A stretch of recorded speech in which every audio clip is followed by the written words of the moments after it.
Hindi audio book के इस episode में द डिसिप्लिन ट्रेडर बुक के लेखक मार्क डगलस से पार्ट 4 के चैप्टर 14 में हम सीखेंगे कि प्राइस मूवमेंट के पीछे कौन सी साइकोलॉजी काम करती है। हाय, हिंदी ऑडियो बुक में आपका स्वागत है। अगर आप आज के इस एपिसोड से कुछ भी नया सीखते हैं तो प्लीज इसे सब्सक्राइब, शेयर और लाइक अवश्य करें। पार्ट 4, एक डिसिप्लिन ट्रेडर कैसे बने। चैप्टर 15, प्राइस मूवमेंट के पीछे की साइकोलॉजी। इस चैप्टर के लिए डगलस का पर्पस प्राइस मूवमेंट की डायनामिक्स और साइकोलॉजी को ब्रेक डाउन और एनालाइज करना है। सबसे पहले इंडिविजुअली ट्रेडर के सबसे बेसिक लेवल पर, फिर एक ग्रुप के रूप में ट्रेडर्स के बिहेवियर के कलेक्टिव रूप से इन्वेस्टिगेशन करके एक्सप्लेनेशन को एक्सप्लेन करेंगे। वे यह डेमोन्स्ट्रेट करना चाहते हैं कि यदि आप ट्रेडर्स के एक्शंस की साइकोलॉजिकल फोर्सेस को समझते हैं तो आप केवल यह देखकर ही आसानी से यह निर्धारित कर सकते हैं कि वे फ्यूचर के बारे में क्या सोचते हैं। एक बार जब आप जान जाते हैं कि ट्रेडर फ्यूचर के बारे में क्या सोचते हैं तो यह अनुमान लगाना मुश्किल नहीं है कि कुछ कंडीशंस और शर्तों से वे आगे क्या करने की पॉसिबिलिटी रखते हैं। इस इनसाइट के बारे में वास्तव में महत्वपूर्ण बात यह है कि यह आपको विशफुल थिंकिंग और मार्केट के किसी भी डायरेक्शन में आगे बढ़ने की रियल एबिलिटी के बीच अंतर को समझने में मदद करेंगी। आप अपने बिहेवियर के पीछे की फोर्सेस को समझकर मार्केट को यह बताना सीखेंगे कि क्या करना है और फिर प्योर अनकंटेमिनेटेड मार्केट इंफॉर्मेशन के बीच डिफरेंशिएट करना सीखेंगे और यह भी सीखेंगे कि जब यह इंफॉर्मेशन आपके साथ कुछ करना शुरू करती है तो यह कैसे डिस्टोर्टेड हो जाती है। मार्केट का सबसे फंडामेंटल कंपोनेंट ट्रेडर है। ध्यान रखें कि ट्रेडर ही एकमात्र वह फोर्स है जो प्राइस पर एक्ट करके उन्हें आगे बढ़ा सकते हैं, बाकी सब सेकेंडरी है। वास्तव में मार्केट क्या बनाता है? यही कि अगर कोई दो ट्रेडर ट्रेड करने के इच्छुक हैं, जिनमें से एक खरीदना चाहता है और दूसरा बेचना चाहता है, जो एक प्राइस पर एग्री होते हैं और फिर ट्रेड करते हैं। लास्ट पोस्ट की गई प्राइस क्या रिप्रेजेंट करती है? लास्ट पोस्ट की गई प्राइस वह है जब दोनों ट्रेडर ट्रेड पर एग्री हुए थे। उस समय कोई पे करने को तैयार था और कोई उस समय बेचने को तैयार था। यह उस प्राइस पर काम करने वाले ट्रेडर्स के बीच प्रेजेंट वैल्यू में एक एग्रीमेंट को शो करता है। बिड क्या है? एक ट्रेडर उस प्राइस की अनाउंसमेंट करता है जिस पर वह खरीदना चाहता है। ऑफर क्या है? एक ट्रेडर उस प्राइस की अनाउंसमेंट करता है जिस पर वह बेचने को तैयार है। ट्रेडर पैसा कैसे कमाते हैं? पैसे कमाने के लिए इस गेम को खेलने के दो तरीके हैं, जिसमें से पहला है कि एक ऐसी प्राइस पर खरीदना जो आपको लगता है कि उस प्राइस से कम है, जहां आप इसे फ्यूचर में किसी समय वापस बेच सकते हैं। दूसरा, उस प्राइस पर बेचने के लिए जिसे आप मानते हैं कि वह उस प्राइस से अधिक है, जहां आप इसे फ्यूचर में किसी समय वापस खरीद सकते हैं। अब आइए पीठ के अंदर एक नजर डालें कि प्राइस को बैलेंस से बाहर ले जाने के लिए क्या करना होगा और यह हमें कैसे बताएगा कि ट्रेडर क्या मानते हैं। जैसे एक 98.18 प्राइस पर एक ऑफर है जिसे सेलर हाई प्राइस पर बेचने का प्रयास कर रहे हैं। 98.17 प्राइस बैलेंस यानी लास्ट प्राइस है। 98.16 पर आप बोली लगाते हैं, यानी खरीदार लो प्राइस पर खरीदने का प्रयास कर रहे हैं।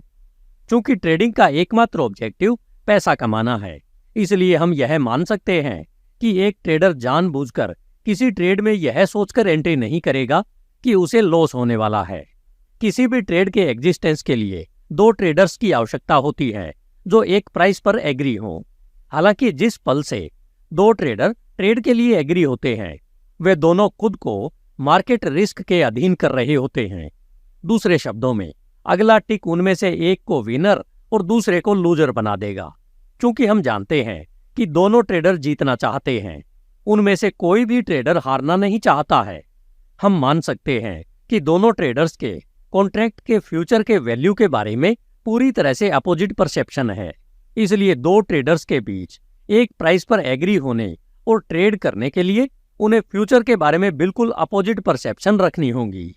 खरीदार का मानना है कि वह फ्यूचर में किसी पॉइंट पर जहां वह वापस बेच सकता है, उसके रिलेटिव कम प्राइस पर खरीद रहा है, और सेलर का मानना है कि वह फ्यूचर में किसी पॉइंट पर जहां वह इसे फिर से खरीद सकता है, उसके रिलेटिव वह हाई पर बेच रहा है। यदि अगला टिक उनमें से एक को विनर और दूसरे को लूजर बनाने जा रहा है, तो हम यह मान सकते हैं कि उनमें से किसी को भी विश्वास नहीं है कि वह हारने वाला है। यदि सेलर को भरोसा था कि अगला टिक ऊपर आने वाला है, तो उसने इसे अधिक प्राइस पर बेचने के लिए इंतजार क्यों नहीं किया होता। खरीदार के लिए भी यही सच है। यही इस खेल का पर्पस है और पैसा कमाने का एकमात्र तरीका है। मूल रूप से हमारे पास ऐसी स्थिति है जहां दो अपोजिट फोर्सेस टकरा रही हैं। दोनों का मानना है कि वे फ्यूचर के बारे में सही है और केवल एक पक्ष ही दूसरे के डायरेक्ट एक्सपेंस पर प्रॉफिट बना सकता है। यदि बॉन्ड फ्यूचर की लास्ट प्राइस 99.14 थी, तो प्राइस 99.15 पर ले जाने के लिए क्या करना होगा? वेरी सिंपल, कुछ ट्रेडर्स को बिड लगाने और पिछली प्राइस से अधिक पे करने के लिए तैयार रहना होगा। इसका मतलब यह है कि पिछली पोस्ट की गई प्राइस के रिलेटिव उसे लो प्राइस पर खरीदारी करने के लिए तैयार रहना होगा।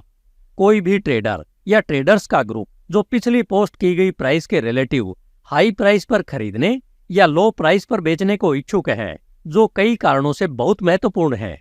सबसे पहले, एक ट्रेडर जो लो प्राइस पर खरीदने या हाई प्राइस पर बेचने के बजाय हाई प्राइस पर खरीदने या लो प्राइस पर बेचने का इच्छुक है, उसे फ्यूचर के प्राइस पे अपने बिलीफ पर दृढ़ विश्वास रखना होगा। दूसरा, वह लास्ट प्राइस को लोवेस्ट लेवल बना रहा है। तीसरा, वह एग्रेसिव तरीके से पहल कर रहा है और लास्ट प्राइस पर बेचने वाले सभी लोगों को नुकसान पहुंचा रहा है और लो प्राइस पर बेचने वालों का लॉस गहरा रहा है। चौथा, वह प्राइस मूवमेंट बना रहा है जो संभवतः मोमेंटम पकड़ सकता है। यदि अन्य ट्रेडर्स नई प्राइस को फ्यूचर के रिलेटिव कम मानते हैं, यह उस ट्रेडर के लिए भी सही होगा जो किसी पोस्ट को लिक्विडेट करने के लिए पे कर रहा है। दूसरी ओर, अपने ट्रेड के दूसरी तरफ सेलर को हाई प्राइस के अट्रैक्शन द्वारा मार्केट में लुभाया जा रहा है, जिस पर वह बेच सकता है। उसका मानना है कि उन्हें बढ़त मिल रही है। वास्तव में वह हाई सेलिंग कर रहा है, लेकिन वह अपनी डायरेक्शन में मूवमेंट या मूवमेंट की ज्यादा पॉसिबिलिटी नहीं बना रहा है। वह एक टॉप पिक कर रहा है और कुछ घटित होने की प्रतीक्षा कर रहा है और साथ ही उम्मीद कर रहा है कि यह और ऊपर नहीं जाएगा। अब दोनों ट्रेडर्स की एक्टिविटीज कलेक्टिवली मार्केट के बारे में क्या दर्शाती है? सबसे पहले, यह ट्रेड हमें बताता है कि किसी को भी फ्यूचर प्राइस पर इतना दृढ़ विश्वास नहीं था कि उसे लास्ट प्राइस या उससे लो प्राइस पर बेचने का रिस्क उठाया जा सके। दूसरा, कोई भी इतना एग्रेसिव नहीं था कि मार्केट में कम समय में एंट्री करना चाहता या मौजूदा लॉन्ग कंडीशन को पास्ट प्राइस या उससे लो प्राइस पर बेचने की पेशकश करके स्टॉप करना चाहता। अगले हाई लेवल पर एक कंप्लीट ट्रेड एक नया बैलेंस बनाता है। यह नया बैलेंस लास्ट लेवल पर सभी खरीदारों को विनर बनाता है और लास्ट लेवल पर सभी सेलर्स को लूजर बनाता है। लास्ट प्राइस लेवल या उससे कम पर हारने वाले सभी लोगों को अपनी कंडीशंस में बने रहने के लिए फ्यूचर के प्राइस में बिलीफ बनाए रखना होगा या अपनी कंडीशंस में जोड़कर इस फ्यूचर के प्राइस में दृढ़ विश्वास दिखाना होगा। ऐसा इसलिए है क्योंकि हर नए लेवल पर प्राइस की बिड लगाने से यह उनके लिए और अधिक अट्रैक्टिव हो सकता है। यदि वे मानते हैं कि यह लोअर लेवल्स पर हाई है, तो प्रत्येक हाई लेवल पर यह और भी बेटर ट्रेड है।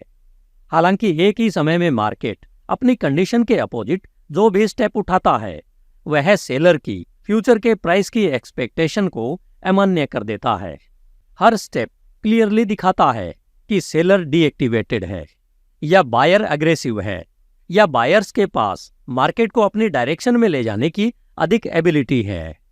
यह फैक्ट कि बायर अग्रेसिव रूप से प्राइस बढ़ा रहे हैं और अधिक से अधिक पे कर रहे हैं, यह फिर से ऑब्जर्वर को कुछ बताता है। यह उसे बताता है कि प्रत्येक नए प्राइस लेवल पर ट्रेड के लिए बायर्स की डिमांड को पूरा करने के लिए पर्याप्त सेलर नहीं है। यदि सेलर्स की लिमिटेड सप्लाई है, तो जो ट्रेडर खरीदना चाहते हैं उन्हें ट्रेड के दूसरे पक्ष को लेने के इच्छुक अवेलेबल सेलर्स की लिमिटेड संख्या के लिए एक दूसरे के बीच कंपटीशन करनी होगी।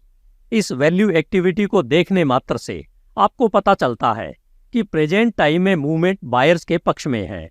जब तक बायर्स की तुलना में सेलर कम न हो, तब तक प्राइस पर बिड नहीं लगाई जाएगी। यदि ट्रेडर्स अधिक से अधिक पे करना जारी रखते हैं, तो प्राइस पुराने सेलर से और भी दूर हो जाती है। अंततः फ्यूचर के प्राइस में उनका बिलीफ खत्म हो जाएगा और एक एक करके सेलर बायर्स के मौजूदा पूल में शामिल हो जाएंगे और बेचने के इच्छुक कम से कम ट्रेडर्स के लिए एक दूसरे के अपोजिट कंपटीशन करेंगे जब तक बायर्स और सेलर्स के बीच अनुपात बना रहेगा। जैसा कि मार्क ने अभी बताया है, तब तक प्राइस में गिरावट की पॉसिबिलिटी बहुत कम रहेगी। अब कौन सी चीज बैलेंस बिगाड़ना शुरू कर देती है जिससे मार्केट में गिरावट आएगी? एक बात के लिए पुराने बायर अंततः प्रॉफिट लेंगे। जब वे ऐसा करेंगे तो वे सेलर्स के मौजूदा पूल में शामिल हो जाएंगे, जिससे बेचने के लिए अवेलेबल ट्रेडर्स की संख्या में वृद्धि होगी। यदि कोई मूव पर्याप्त स्टीम लेती है तो यह भूखी शार्क के भोजन करने के समान हो सकती है।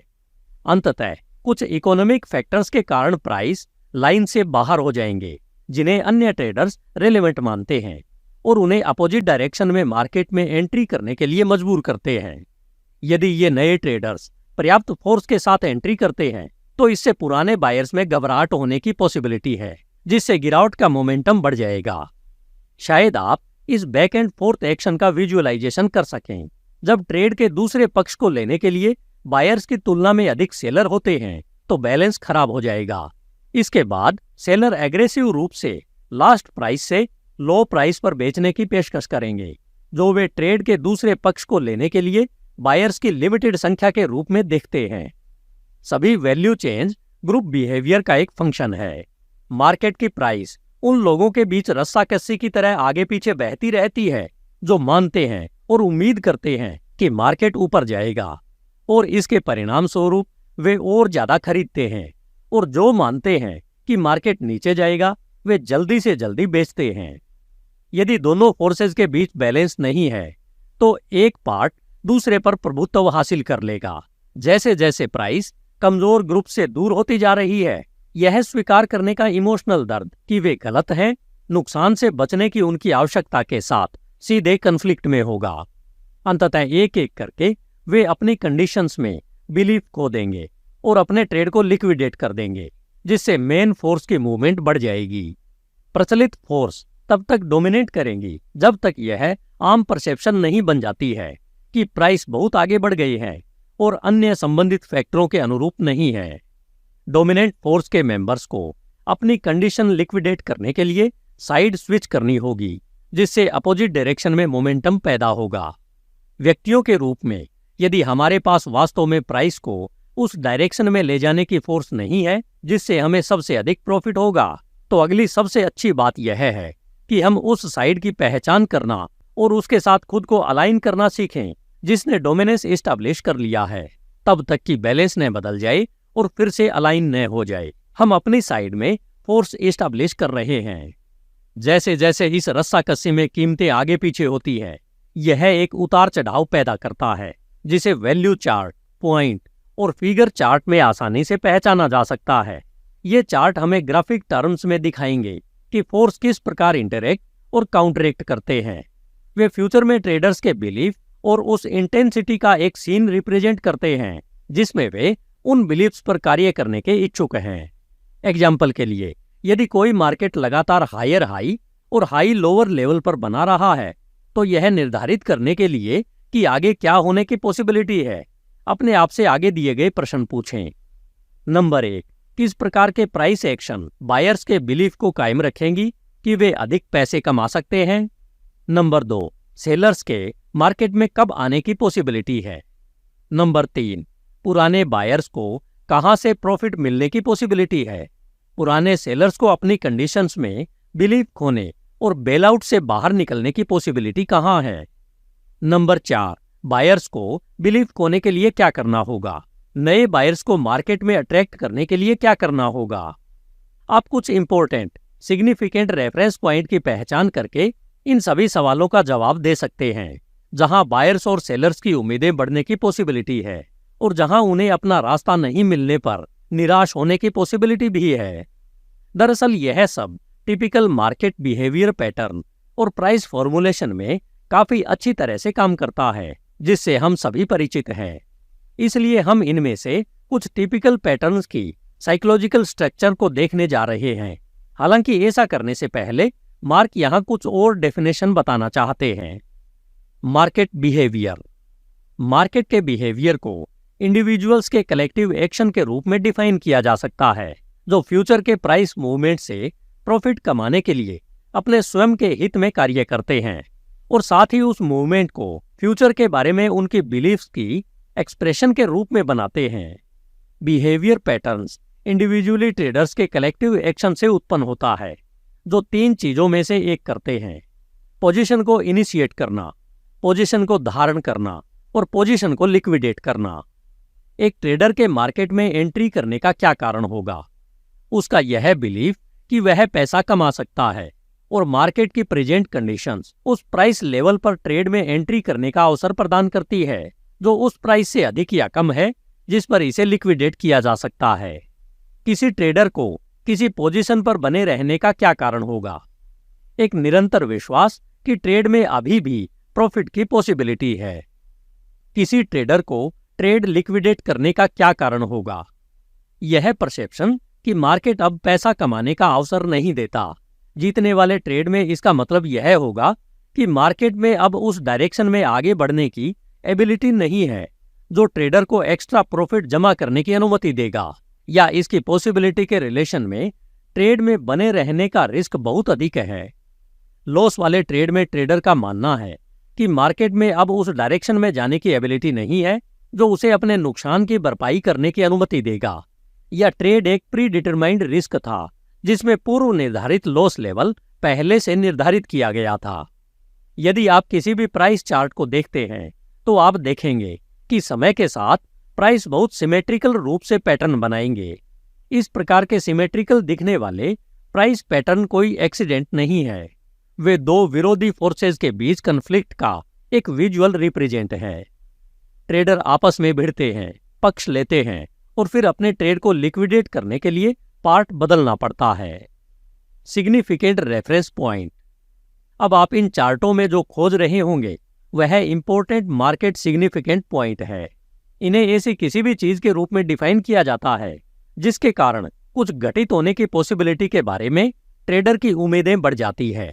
वे ऐसे पॉइंट्स हैं जहां बड़ी संख्या में ट्रेडर्स ने विरोधी रुख अपना लिया है। उन एक्सपेक्टेशन के आधार पर वे इस बिलीफ के साथ एक पोजीशन पर बने रहेंगे कि एक्सपेक्टेशन पूरी हो जाएंगी, और सबसे महत्वपूर्ण बात यह है कि एक्सपेक्टेशन पूरी न होने के परिणाम स्वरूप वे संभवतः एक पोजीशन लिक्विडेट कर देंगे।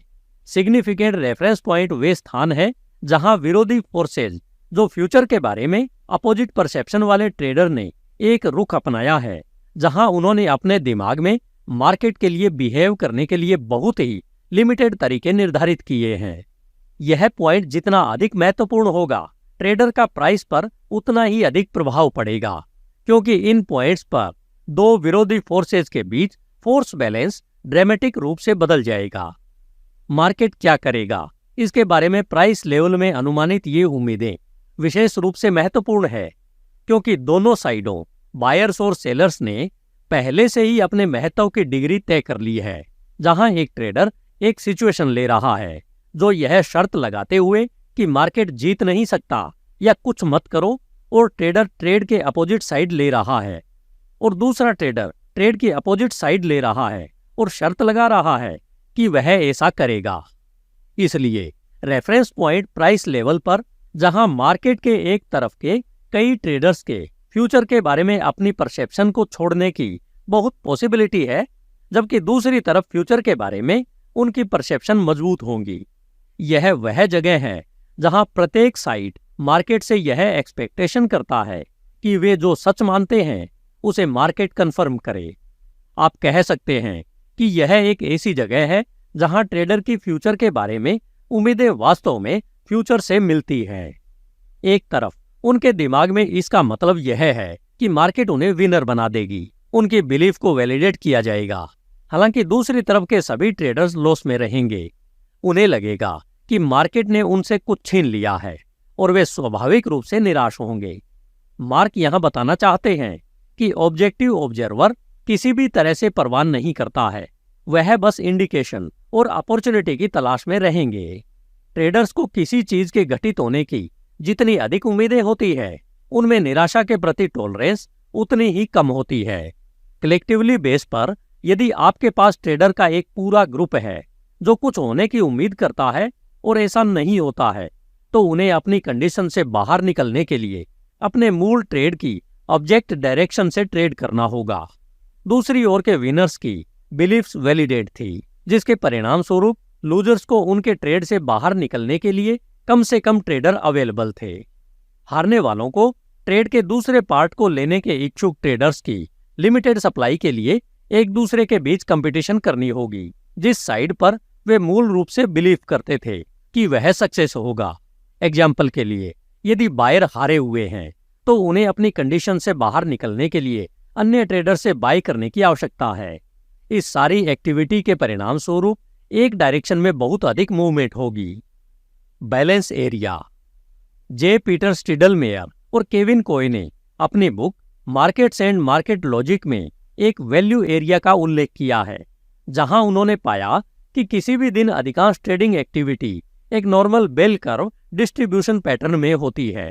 जब आप ट्रेडिंग एक्टिविटी ऑर्गेनाइज करते हैं तो दिन प्रतिदिन यह देखना बहुत आसान होता है, ताकि आप देख सकें कि प्राइस समय के साथ कैसे मेल खाते हैं। मार्क मार्केट डेटा को ऑर्गेनाइज करने के उनके तरीकों की लंबी चर्चा में नहीं पड़ना चाहते, जिसे वे आपको सिखाने की सलाह देते हैं, सिवाय इसके कि जिसे वे वैल्यू एरिया कहते हैं और जिसे मार्क बैलेंस एरिया कहते हैं, उनके बीच अंतर करें।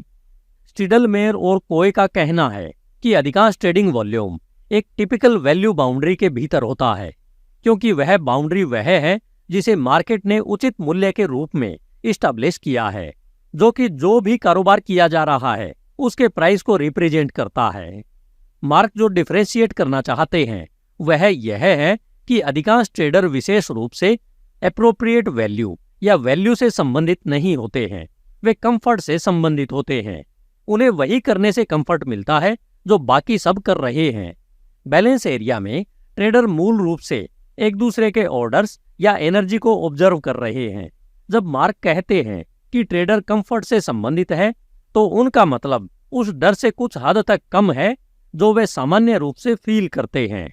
अधिकांश ट्रेड प्राइस या बैलेंस एरिया में होते हैं, क्योंकि यह वह जगह है जहां अधिकांश ट्रेडर्स को कम से कम डर लगता है।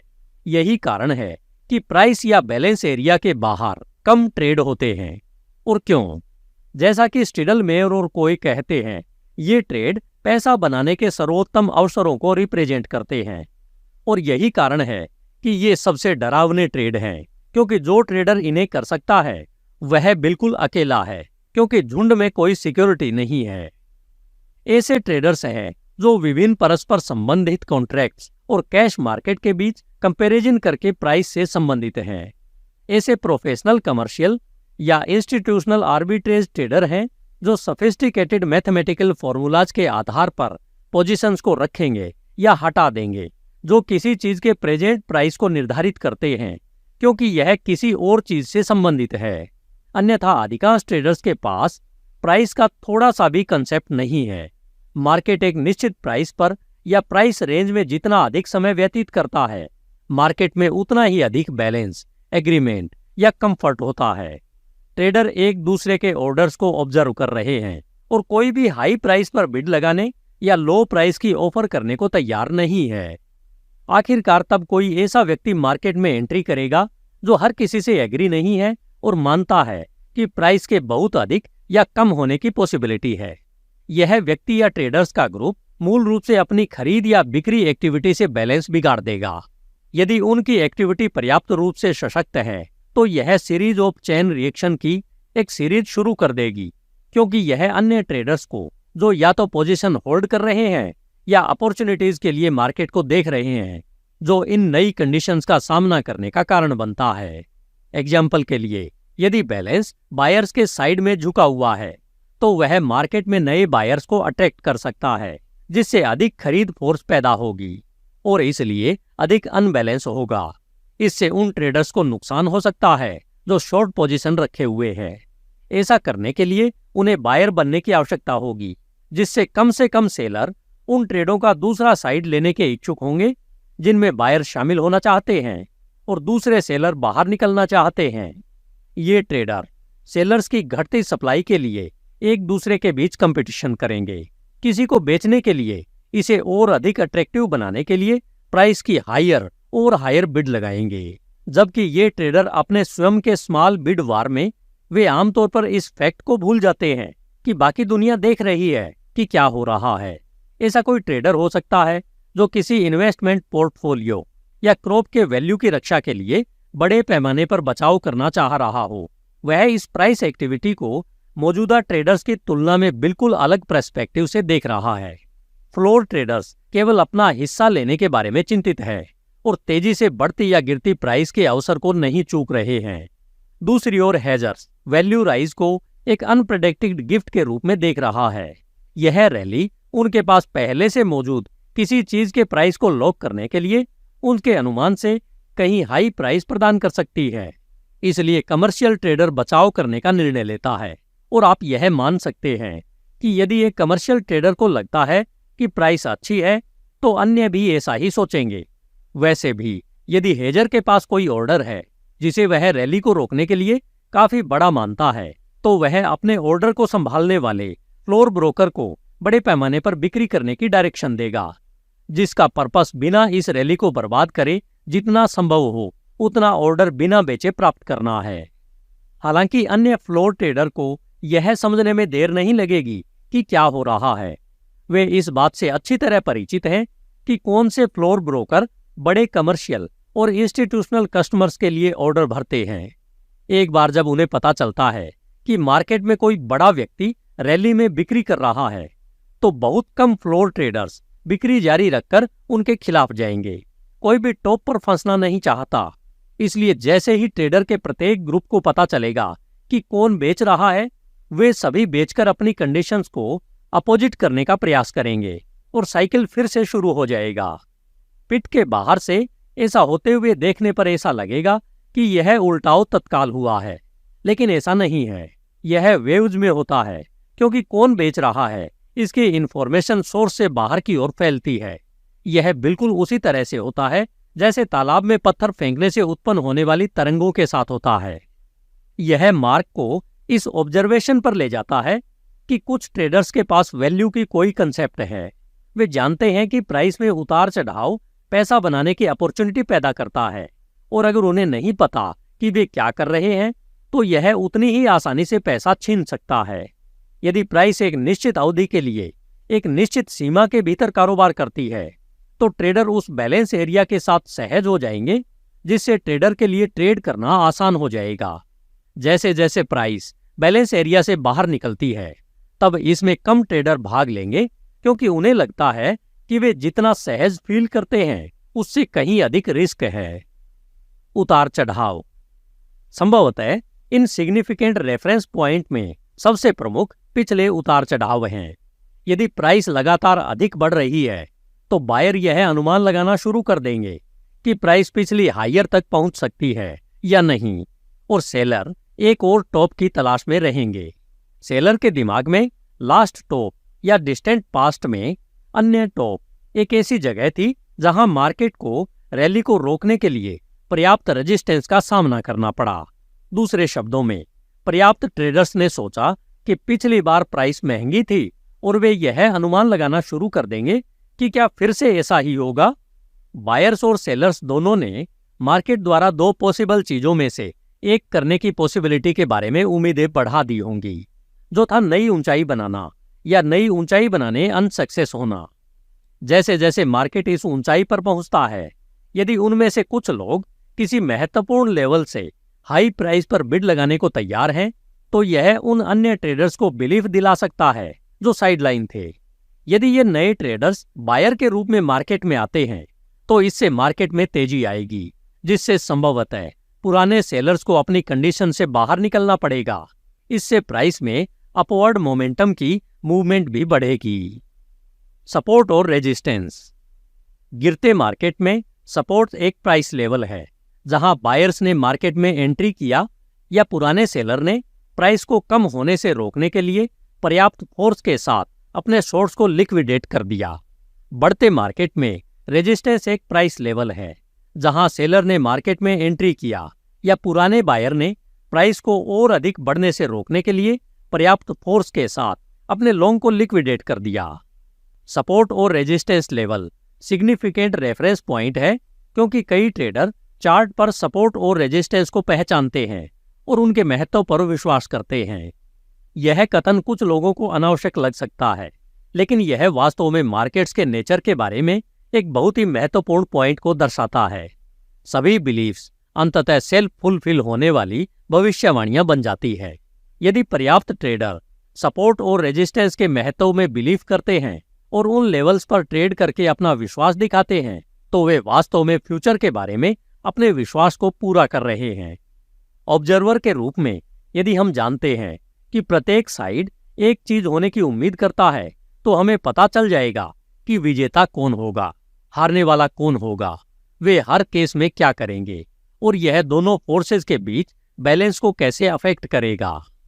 एग्जाम्पल के लिए, यदि बायर मार्केट में बिड लगा रहे हैं जिससे प्राइस बढ़ रही है और अचानक कई ट्रेडर्स पिछली प्राइस से कम पर बेचने को तैयार हैं, जिसके कारण इमीडिएट प्राइस रिवर्सल, जिस प्राइस लेवल पर मार्केट रुका वह रेजिस्टेंस है। अब इससे वास्तव में कोई फर्क नहीं पड़ता कि फोर्सेस का बैलेंस बायर्स से सेलर की ओर क्यों शिफ्ट हो गया। प्राइस में उलटफेर के लिए हर किसी के अपने अपने कारण होंगे। वे सभी आमतौर पर सबसे सरल और सबसे स्पष्ट कारण से परे होंगे कि पर्याप्त ट्रेडर फ्यूचर के प्राइस में अपने बिलीफ में एक मजबूत दृढ़ विश्वास दिखा रहे थे, ताकि बढ़ती प्राइस की मूवमेंट को रोका जा सके और नीचे की ओर प्राइस की मूवमेंट पैदा की जा सके। हालांकि इसके बारे में वास्तव में महत्वपूर्ण बात यह है कि कई ट्रेडर्स को याद होगा कि मार्केट उस प्राइस लेवल पर उलट गया था। परिणाम स्वरूप उन ट्रेडर्स के मन में उस प्राइस का कुछ हद तक महत्व होगा जिन्होंने इस उलटफेर का एक्सपीरियंस किया है। यह पहला उलटफेर एक टॉप है। हम नहीं जानते कि क्या यह टॉप पर रहेगा, इसे दोबारा चैलेंज मिलने में कितना समय लगेगा, या क्या इसे फिर कभी चैलेंज दिया जाएगा।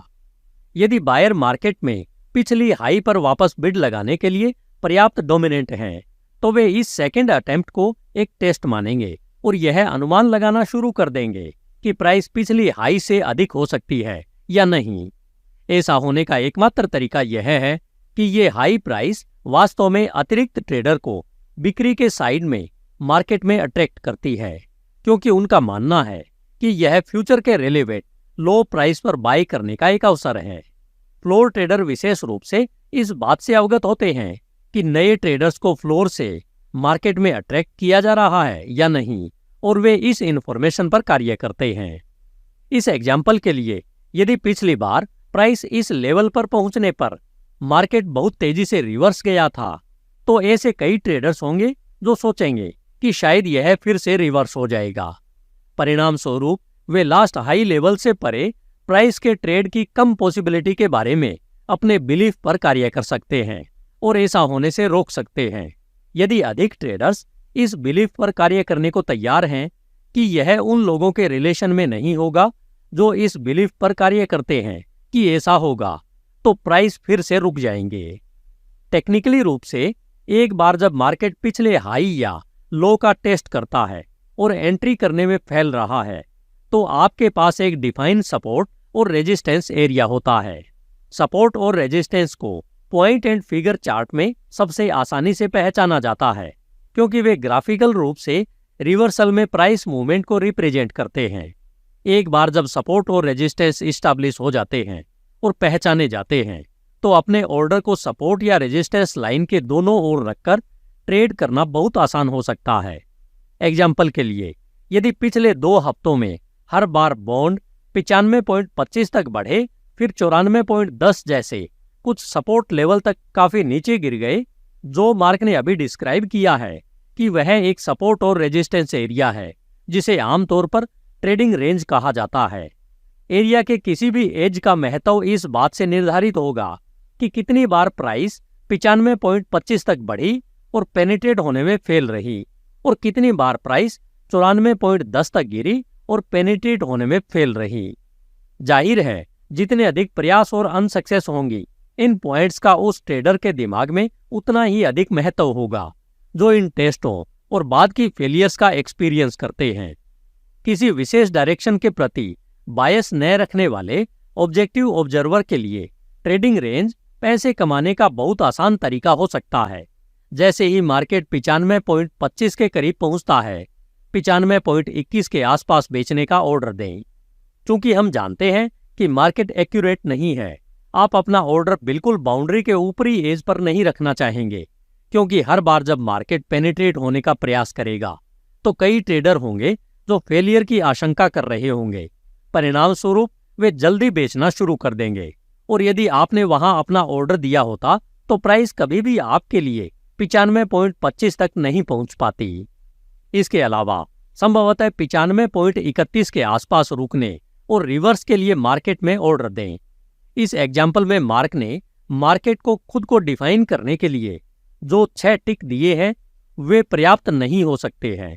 इसका पर्पस आपके ऑर्डर को ऐसी जगह पर रखना होगा जहां इसकी सबसे अधिक पॉसिबिलिटी हो कि यह आपके ट्रेड की डायरेक्शन में जारी रहेगा।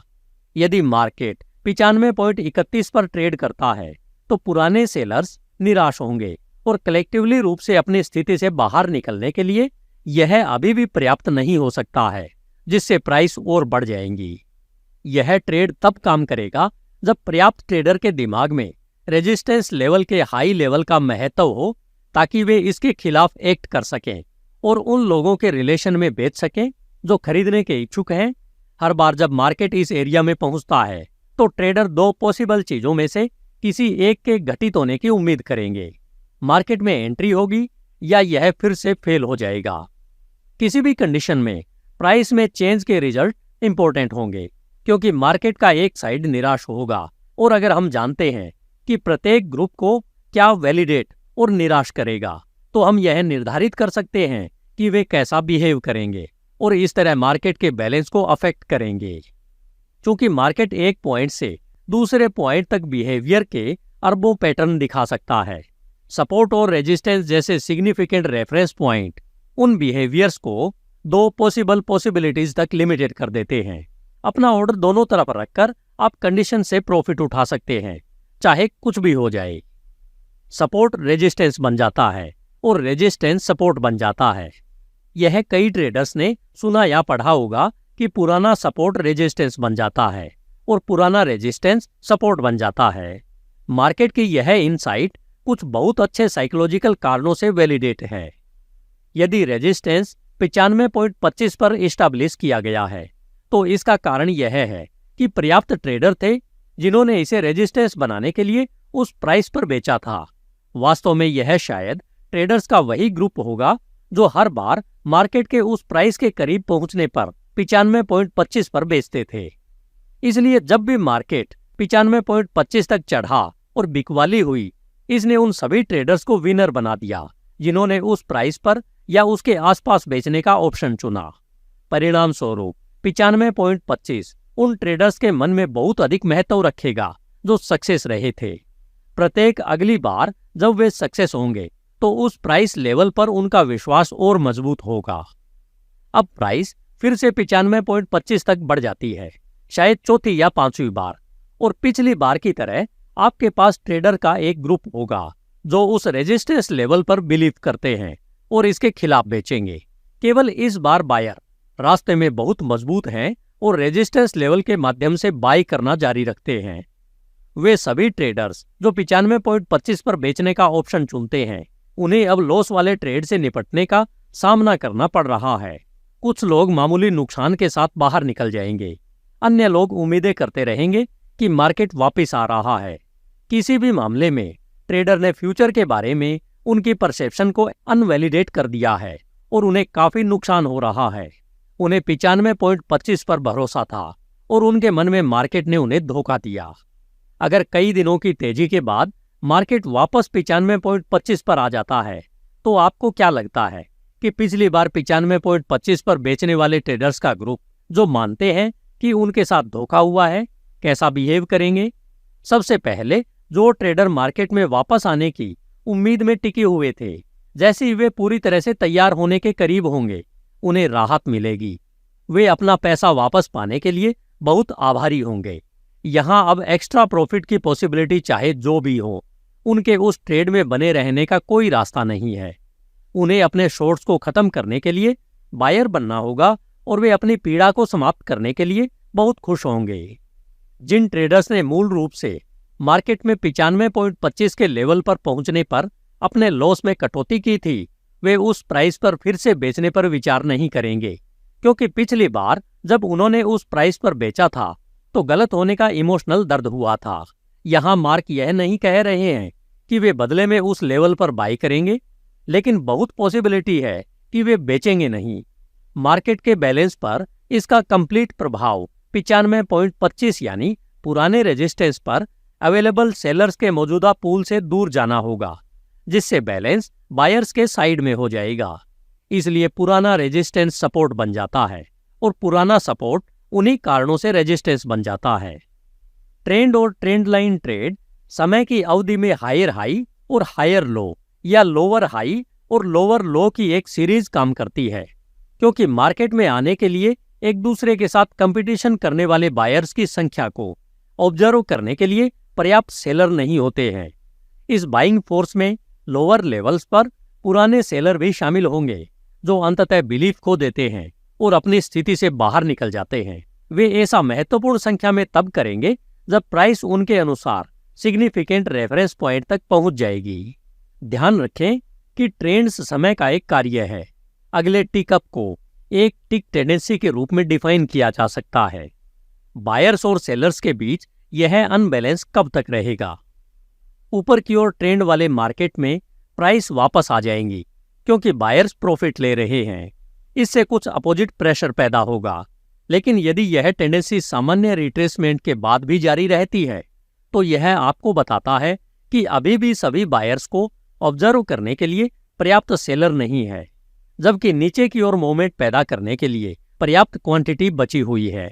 आपको पता चल जाएगा कि ऐसा कब हुआ है, जब ट्रेंडिंग मार्केट अपने सामान्य उतार चढ़ाव पैटर्न को तोड़ता है। यही कारण है कि जो मार्केट ट्रेंड लाइन को तोड़ते हैं उनमें ब्रेक की डायरेक्शन में आगे बढ़ने की टेंडेंसी होती है, क्योंकि यह फोर्सेस के बैलेंस में एक महत्वपूर्ण बदलाव का इंडिकेशन देता है। एक निश्चित अवधि के बाद आप देख सकते हैं कि कैसे ट्रेंडिंग मार्केट एक निश्चित रिदम और फ्लो डेवलप कर लेगी, जिससे बार चार्ट पर प्राइस मूवमेंट बहुत सिमेट्रिक दिखाई देगा। आपको वास्तव में यह जानने की जरूरत नहीं है कि ऐसा क्यों है। आपको बस यह देखना है कि यह मौजूद है। जब यह फ्लो टूट जाता है तो यह एक अच्छा इंडिकेशन है कि मार्केट की फोर्सेस का बैलेंस बदल गया है। फिर अपने आप से पूछें, क्या पॉसिबिलिटी है कि बदलाव जोर पकड़ेगा और ब्रेक की डायरेक्शन में आगे बढ़ता रहेगा? आपको उस प्रश्न का उत्तर जानने की भी आवश्यकता नहीं है। ऐसे सपोर्ट्स पर ऑर्डर डालें जो बैलेंस अमाउंट में बदलाव की हाईएस्ट पॉसिबिलिटी को वैलिडेट करेगा। फिर मार्केट में स्वयं को डिफाइन करने की प्रतीक्षा करें।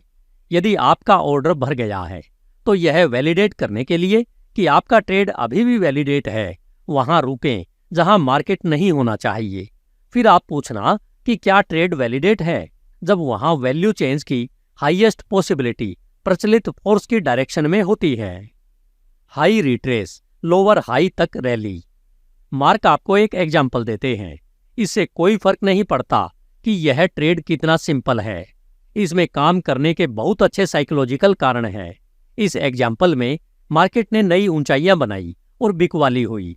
बिकवाली नए सेलर्स के फोर्सफुली मार्केट में आने या पुराने बायर्स द्वारा अपना प्रॉफिट लेने के लिए बेचने या दोनों के कॉम्बिनेशन का रिजल्ट हो सकती है। प्राइस तब तक गिरती रहेंगी जब तक कि पर्याप्त ट्रेडर्स यह नहीं मान लेते कि प्राइस सस्ती है और वे पहल करने और प्राइस वापस बढ़ाने के लिए बिड लगाने के इच्छुक नहीं है। जैसे जैसे प्राइस लास्ट हाई के करीब पहुंचती है, तब बायर यह अनुमान लगाना शुरू कर देंगे कि प्राइस बढ़ सकती है या नहीं, और सेलर एक और टॉप की तलाश करेंगे। फिर भी कंडीशन में दोनों की उम्मीदें बढ़ जाएंगी। यदि कुछ बायर पिछले हाई लेवल से कुछ सिग्निफिकेंट लेवल तक प्राइस की बिड लगाने को तैयार हैं, तो यह उन लोगों को बिलीफ दिलाएगा जो किनारे पर थे। यदि वे आते हैं तो इसमें मूवमेंट बढ़ेगी। कुछ पुराने सेलर गलत होने की बात स्वीकार करेंगे और उन्हें अपने ट्रेड से बाहर निकलने के लिए बिक्री करनी होगी, जिससे ऊपर की ओर मोमेंटम होगा। हालांकि क्या होगा यदि मार्केट दूसरी बार हाई पर पहुंचता है और सेलर प्राइस को पिछली हाई से अधिक या उसके बराबर रखने के लिए पर्याप्त फोर्स के साथ फिर से मार्केट में वापस आते हैं? बायर निराश होने लगेंगे। वे वास्तव में कहाँ निराश होंगे? यदि पिछले लोअर लेवल पर प्राइस का सपोर्ट करने के लिए पर्याप्त बायर मार्केट में नहीं आते हैं, यदि प्राइस इतनी नीचे चली जाती है, तो बायर्स के कलेक्टिवली रूप से बाहर निकलने का इंतजार करें। उनके पोजीशन से हटने के लिए उनसे इसे कौन खरीदेगा? यदि हर कोई बेचने की कोशिश कर रहा है और खरीदने के लिए कोई अवेलेबल नहीं है, तो प्राइस क्या करेंगी? इस पर चट्टान की तरह टूट पड़ो। आम जनता के शामिल होने पर बुल मार्केट बियर मार्केट में बदलने के लिए तैयार हो जाती है। इसका कारण यह है कि आम जनता में रिस्क के प्रति सबसे कम टॉलरेंस होती है और परिणाम स्वरूप उसे सबसे अधिक आश्वासन और पुष्टि की आवश्यकता होती है कि वे जो कर रहे हैं वह एक निश्चित चीज है। परिणाम स्वरूप वे आश्वस्त होने वाले अंतिम व्यक्ति होंगे कि राइजिंग मार्केट एक अपॉर्चुनिटी को रिप्रेजेंट करता है। यदि बुल मार्केट लंबे समय तक चलता है, तो आम जनता को ऐसा करने के लिए मजबूर होना पड़ेगा, क्योंकि उनकी परसेप्शन है कि हर कोई ऐसा कर रहा है और पैसा कमा रहा है। वे अपनी भागीदारी को सही ठहराने के लिए कोई भी ऐसा कारण चुनेंगे जो सबसे लॉजिकल लगता है, जबकि वास्तव में उन्हें इस बारे में बहुत कम पता होगा कि वे क्या कर रहे हैं। लेकिन चूंकि हर कोई ऐसा कर रहा है, तो वे गलत कैसे हो सकते हैं? कंसिस्टेंट बुल मार्केट के लिए नए ट्रेडर्स की कंसिस्टेंटली भागीदारी की आवश्यकता होती है, जो हायर से हायर प्राइस चुकाने को तैयार हो। बुल मार्केट जितने लंबे समय तक चलता है, पहले से ही बायर के रूप में भाग लेने वाले लोगों की संख्या उतनी ही अधिक होती है। ऐसे कम ट्रेडर रह जाते हैं जिन्होंने पहले से बिक्री नहीं की है। ये पुराने बायर स्पष्ट रूप से चाहते हैं कि मार्केट ऊपर की ओर बढ़ता रहे, लेकिन वे यह भी नहीं चाहते कि यदि मार्केट ऊपर जाना बंद कर दे तो वे थैला पकड़े रहें। जैसे जैसे हाई प्राइस से उनका मुनाफा इकट्ठा हो जाता है, वे अपना मुनाफा लेने से घबराने लगते हैं। जब तक आम जनता कलेक्टिवली रूप से बिक्री शुरू करती है, तब तक प्रोफेशनल ट्रेडर्स को पता चल जाता है कि एंड नजदीक है। प्रोफेशनल्स को यह कैसे पता चलता है?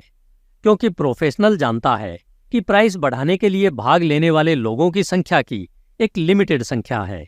एक समय ऐसा आएगा जब बायर बनने की पॉसिबिलिटी वाला हर व्यक्ति पहले ही खरीद चुका होगा। वस्तुतः खरीदने के लिए अब और कोई नहीं बचेगा। प्रोफेशनल ट्रेडर चाहेगा कि मार्केट अन्य सभी बायर्स की तरह अनिश्चित काल तक ऊपर जाता रहे, हालांकि वह ऐसा होने की अव्यवहारिकता को भी समझता है। इसलिए वह अपना प्रॉफिट लेना शुरू कर देता है, जबकि बेचने के लिए अभी भी कुछ बायर अवेलेबल हैं। जब आखिरी बायर खरीद लेता है, तो मार्केट में गिरावट के अलावा कोई रास्ता नहीं बचता।